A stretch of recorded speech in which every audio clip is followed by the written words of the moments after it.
আল্লাহ তাআলা রহমত আজকে এক হাত করে সবাই সুবহানাল্লাহ। আল্লাহ পাক রব্বুল আলামিন বড় দয়াময় বড় মায়াময়। আল্লাহ তাআলা সব সময় বান্দা বান্দির মুখের দিকে তাকায় থাকে, জবানের দিকে তাকায় থাকে। এই যে বান্দা তুই আমাকে কখন আল্লাহ বলে ডাক দিবি, তুই কখন আমার কোরআনে কারিম তেলাওয়াত করবি, তুই কখন আমার মাওলা পাকের আমার জিকির করবি, আমি আল্লাহ তোর দিকে সদা সর্বদা সব সময় তাকায় থাকি। তুই সারাদিন তোর বাবাকে ডাকাবার কোনো বাধা নাই, সারাদিন তোর মাকে মা মা মা বলে ডাকাবার কোনো বাধা নাই, সারাদিন তোর বড় ভাইকে বড় আদর করে দেখাবার কোনো বাধা নাই, সারাদিন তোর বন্ধুকে বন্ধু বলে দেখাবার কোনো বাধা নাই, সারাদিন তোর প্রাণের স্বামীকে আদর করে করে ডাকানোর কোনো বাধা নাই, সারাদিন তোর স্ত্রীকেও আদর করে করে ডাকাবার কোনো বাধা নাই। ওই ভাগে যদি বান্দা আমাকে একবার আল্লাহ বলে ডাকি, আমি আল্লাহ কুদরতি নজরে ঠান্ডা হইয়া তোর জীবনের গুনাহগুলো সব মাফ করে দিতে পারি। সুবহানাল্লাহ। একবার সুবহানাল্লাহ আমার যদি কোনো বান্দার অন্তরে আওয়াজ জবান থেকে বের হয়, আল্লাহ পাক রব্বুল আলামিন বলে তোমার উম্মতদেরকে সুসংবাদটা জানায়। কোন বান্দা যদি একবার সুবহানাল্লাহ বলে আমার প্রশংসা করে, আমি আল্লাহ খুশি হইয়া তার একসাথে নেকি দান করব। সুবহানাল্লাহ। এত নেকি দান শুধু আমি আল্লাহ খেলতে নয়, আমি আল্লাহ পাক রব্বুল আলামিন খুশি হইয়া আমি আল্লাহ পাক রব্বুল আলামিন জান্নাতে এমন একটা গাছ রোপণ করব, যেই গাছটার ছায়া দুনিয়াতে যদি আমি ঘোড়া 500 বছর ধরেও দৌড়াই দৌড়াই, সেই গাছের ছায়া অতিক্রম করতে পারবে না। সুবহানাল্লাহ। ভাইরা আমার, আল্লাহ পাক রব্বুল আলামিন আপনার আমার এই টুকটাক ছোট্ট আমলের ভিতরে কতই না ফজিলত দিয়েছেন। ও বাবা, ও আমার বাড়িতে মা বোনেরা, ও মা, কাজ কাম তো করবেন, সারা জীবন করবেন মা। সাদা শাড়ি লাল শাড়ি পরিয়া না গো, বাপের বাড়ি থেকে আইছো, সাদা কাপড় পরিয়া শ্বশুর বাড়ি থেকে বের হইতে হবে রে মা। কত যুবতী কত অল্প বয়সী মহিলা মাগো দুনিয়ার থেকে বিদায় নিয়ে চলে যায়।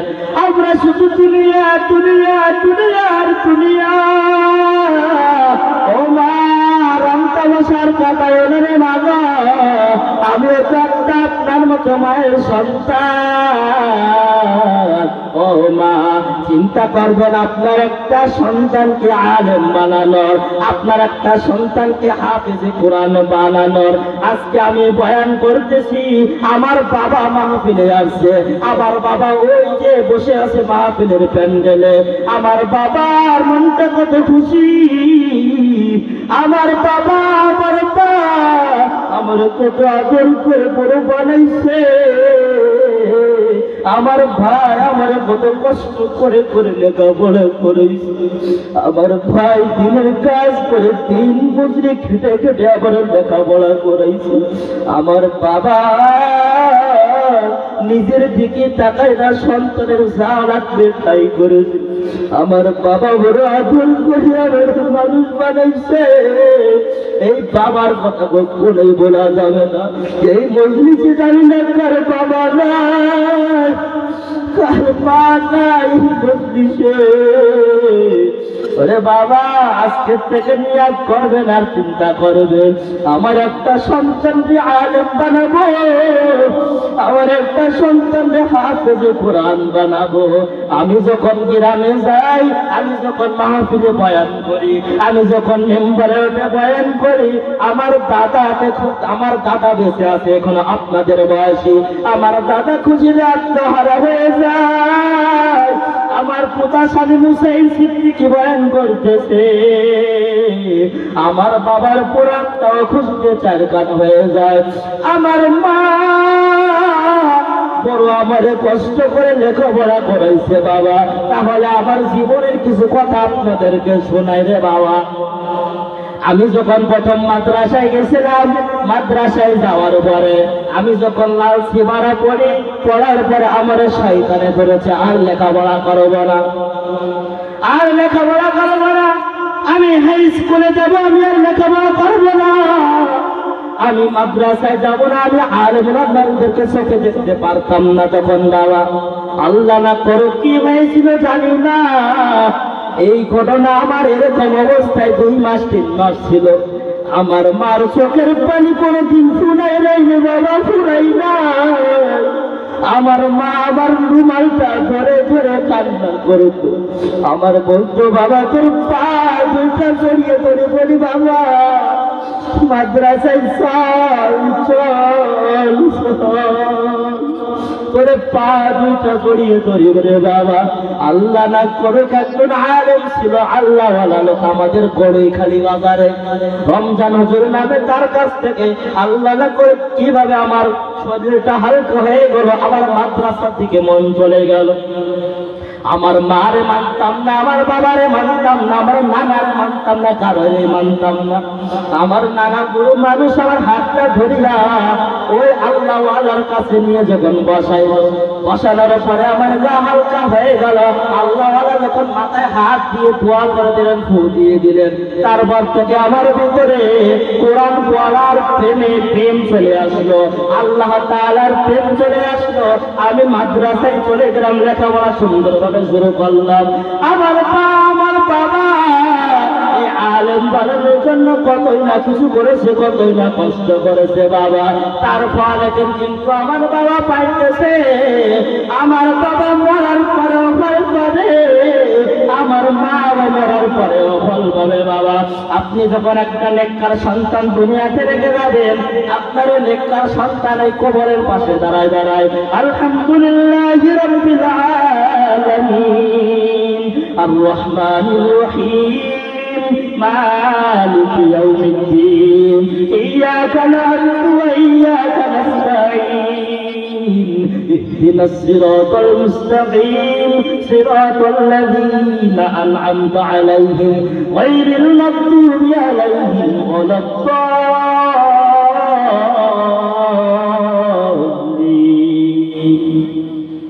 সন্তান যখন কবরের পাশে দাঁড়াইয়া যখন এই সূরা ইয়াসিন তেলাওয়াত করবে, সূরা ফাতিহা তেলাওয়াত করে 2 হাত তুলে যখন কান্না করে দেবে, আল্লাহ পাক রব্বুল আলামিন বলে ওই দোয়া আমি কারেন্টের মতো কবুল করি। সুবহানাল্লাহ। দুনিয়া থেকে নেককার সন্তান রেখে যাইতে হবে। এমন সন্তান আছে বাবা মরে গেছে, মনের ভুলে কবরস্থানের পাশে যাওয়া তো দূরের কথা, এমন সন্তান আছে বাবার কবরের দিকে ফিরিয়েও থাকে না। আছে কি নাই? আছে কি আছে না? ফিরিয়েও তাকায় না। বাবা, ওই বাবা আপনার জন্য কত কষ্ট করেছে, ওই মা আপনার জন্য কত কষ্ট করেছে। আপনার বাবা আরামে ঘুমাইছে, আপনি শীতের রাতে প্রস্তাব করে দিয়েছেন, বাপ ঘুমাইতে পারে না। ওই ধরুন দুঃখের মা, তুমি রাতে কান্না করছো, ওই মার ঘুম ভেঙে গেছে রাত 12টা 1টার সময়, উঠিয়া তোমার তোফান করাইছে রে বাবা। ওই মা বাবাকে আজকে থেকে আর কষ্ট দেবেন না, মা বাবার সাথে দুর্ব্যবহার করবেন না। বড় কষ্ট করে তোমার আদর করে মানুষ বানাইছে, বড় এই পর্যন্ত নিয়ে আসছে রে বাবা। আল্লাহ পাক রব্বুল আলামিন আপনি আর আমি যদি পিতা মাতার খেদমত করে আল্লাহ তাআলা খুশি হয়। সুবহানাল্লাহ। এই জন্য পিতা মাতার খেদমত করতে হবে। আমরা যখন আল্লাহ তাআলার গুণগান গাই, প্রশংসা করি, আল্লাহ তাআলা ফেরেশতা দলকে বলতে থাকে, ও ফেরেশতারা দেখো,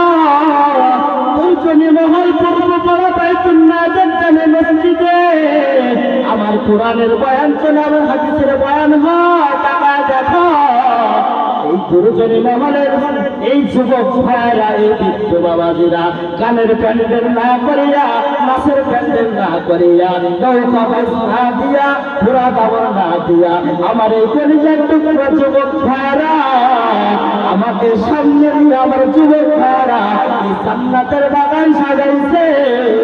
আল্লাহ তাআলা মন্দিরে বলতে থেকে দুর্জনী মহল বাইতুল্লাহ জামে মসজিদের দিকে তাকায় দেন, আমার বান্দারা খাওয়া নাই, ঘুম নাই, ভ্যান ড্রাইভারি করে তারপরে সে 500 টাকা দিয়ে সহযোগিতা করছে। করছে কি করছে না?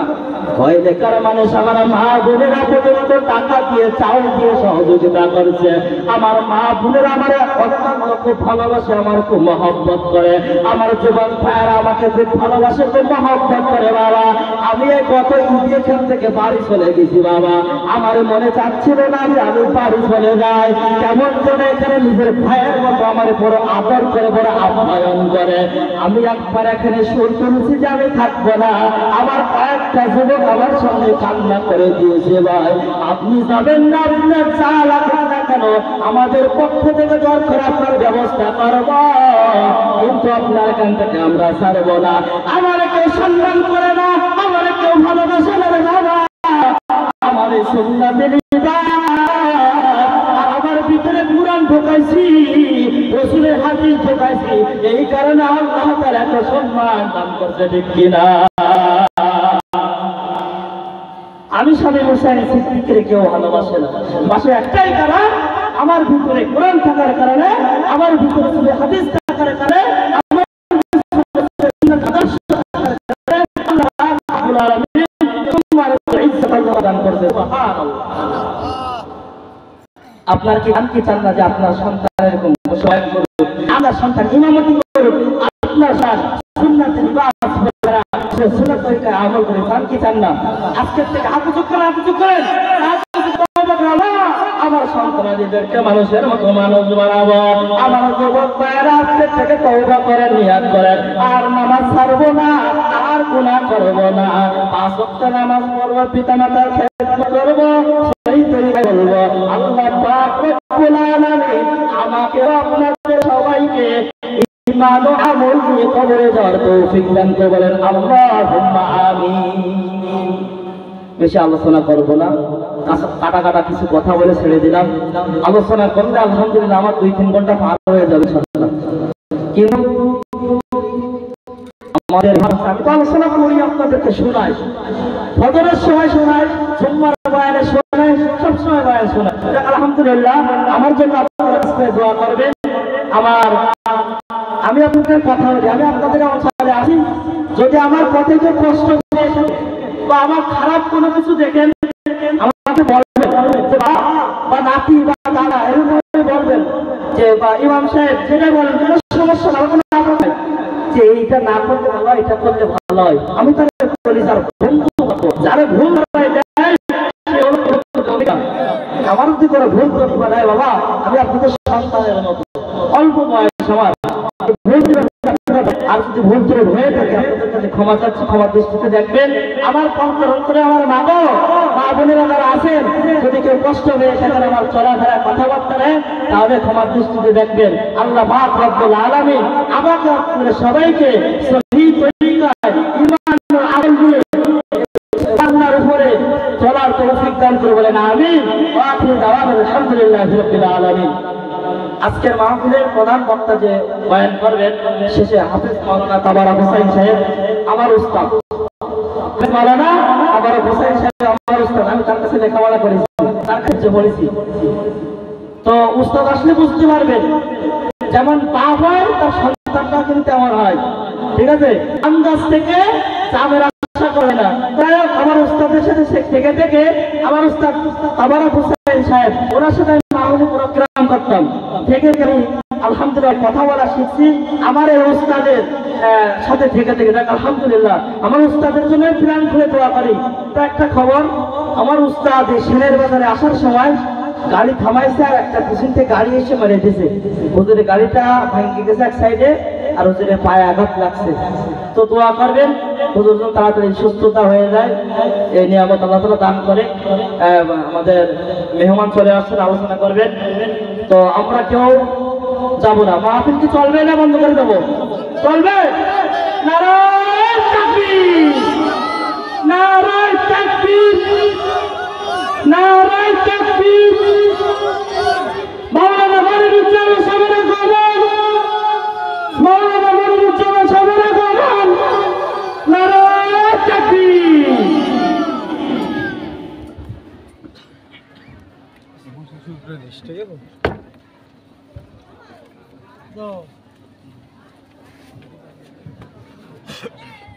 ঠিক আছে, 4 নাম্বার